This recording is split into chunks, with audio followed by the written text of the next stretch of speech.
Thank you, Gino.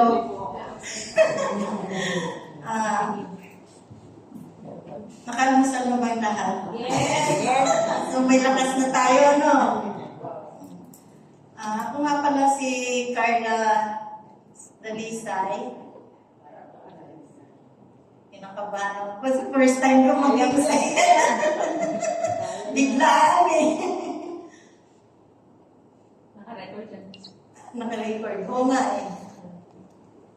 Una sa lahat, nagpapasalamat tayo sa bawat isa na dumalo rito sa ngayong araw. Ngayon, alamin natin ang mahalaga na oras na pagpahalagahan natin ang inyong pasensya.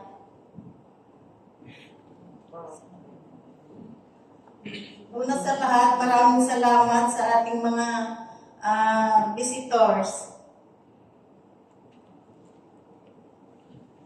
Lalo na sa ating mga bisita ngayong umaga. Ngayong isang pagkakataon para makinig, matuto at maunawaan ng isang oportunidad na maaaring magbigay dagdag kaalaman, direksyon at policy sa ating mga goals sa ating buhay. Wala po tayong sapilitan ngayon at mahalaga makinig na buksan ng ating isip bukas sa ating puso. Ngayon, ako po nagsimula ng pumasok na natagpuan ko yung railway. Dati po akong caregiver. Nag-start po ako dito sa kay Sir Eric Joker, yung ating Pegasus. Nagtatrabaho po ako dati sa St. Luke's. Nag-post po siya na kailangan po nila ng caregiver. Yung relatives po nila sa ibang bansa. So ako naman, nag-comment ako doon sa mga comment. Isa ako doon sa isa niyang nireplyan. Ngayon sabi niya, willing ka ba caregiver dito sa ibang bansa? Sabi ko, dahil matagal na rin ako dati kasi nag-OFW ako sa Dubai at sa Singapore.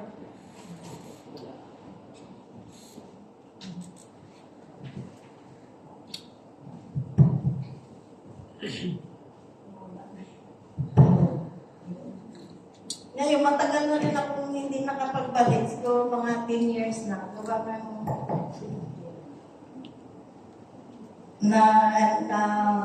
Nawala ko yung asawa ko. So, umuwi ako ng Pilipinas.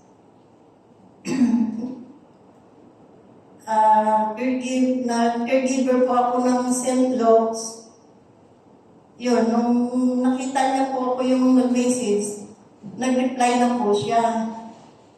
Tapos tinawagan ako, sabi niya, willing ka ba na maging ibang bansa na mag-caregiver? Ako naman, siyempre, gustong-gusto ko gawa ng matagal na rin akong, alam naman natin dito sa Pilipinas, mahirap yung trabaho, di ba po?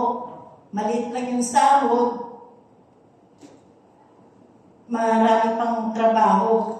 So, sa caregiver po kasi, lahat gagawin mo sa kanila, hanggang sa maanuhan kanila.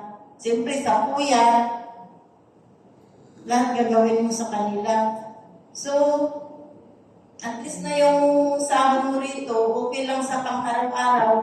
Pero sa sunod, kulang. Gawa nga mayroon ka pang mga estudyante, may mga bills pa. So, kulang talaga yung sahod natin. So ako naman, willing naman ako sa kanya mag-trabaho. So that time, sabi niya, akala ko hindi totoo. Ngayon, inaraw-araw niya akong tawagan, message. Sabi ko, hindi ko minsan i-replyan. Gawa nga po ng mayroon akong duty. So sabi niya, mag-pass ka ng resume. At that time noon, matagal ako nagpasa ng resume sa kanya. So, nung magpasa ako, in-interview niya na ako to video call. Tapos sabi niya,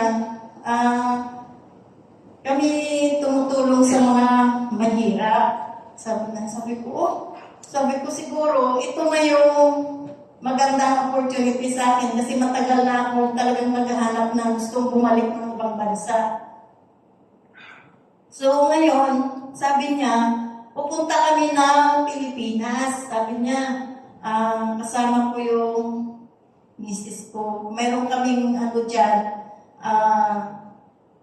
training na pupuntahan. So baka pwede ka, i-meet ka namin sa MOA.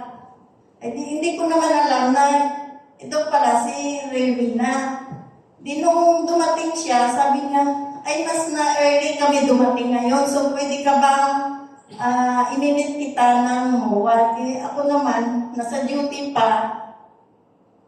After ng lunch, sabi niya, antayin kita doon sa restaurant. Sabi ko, parang ito, natatakot ako. Sabi ko, sir, pwede ba akong magsama ng ibang kaibigan? Kasi nga, siyempre lalaki. Sabi ko, sige, mas okay. Sabi niya, hindi. Pinaantay ko si sir ng 3 oras. Pero nakikita ko na siya. Kasi natatakot na ako. Ang tagal, sabi niya, asa ka na ba? Sabi ko, sir, on the way. Pero nakikita ko na siya, na nandun na siya nakaupo. So, nung lumapit na ako, usap, tapos sabi niya, pwede ka bang pumunta doon sa office, nandun yung misis ko, Pilipina din, doktor. So parang naanuhan na ako, na-excite na ako. Pumunta kami dito, pagpasok ko, tamang-tama naman, yung ating team lead, si Doc Ancina, siya yung presenter ng Porche. Sabi ko, bakit nakaitim lahat? Sabi ko na gano'n. Ba't nakaitim lahat? Ano ba ito? Umupo ako. Nung nakinig ako ng presenter niya, ang galing. Sabi ko, ang galing naman nito ako. Sabi ko, tsaka ang ganda, ang bata. Sabi ko, parang gano'n. Ang dami nila. Nung nakinig na, pagkatapos, so pinakilala na kay Dokan. So nung nag-usap na, sabi, parang every Thursday, pumupunta na ako, nakikinig na ako ng mga mga training. Sabi niya, kung pwede, every Thursday, pumunta ka para makinig ka lang. Wala namang Tapos sabi ko, sir, paano may duty ako. Pero nung yun, talagang sinisikap ko na pumunta ako para lang umattend ng training nila. Kasi napakaganda Sabi ko, baka ito na yung, umpisa ng oportunidad. Baka ito na yung way kasi hindi na ako pinayagan na maging ibang bansa. Baka ako ito na yung way. Kasi noon, alam mo naman, ang daming problema. Pagsuro ka lang nanay tatay, ikaw na lahat. Diba? So sabi ko, galing pa ako noong Santa Mesa. So ginagawa ko, on Thursday, diretso na ako dito, tapos ng duty.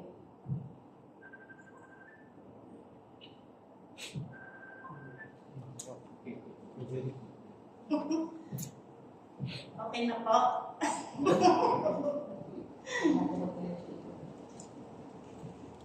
So, sa ating mga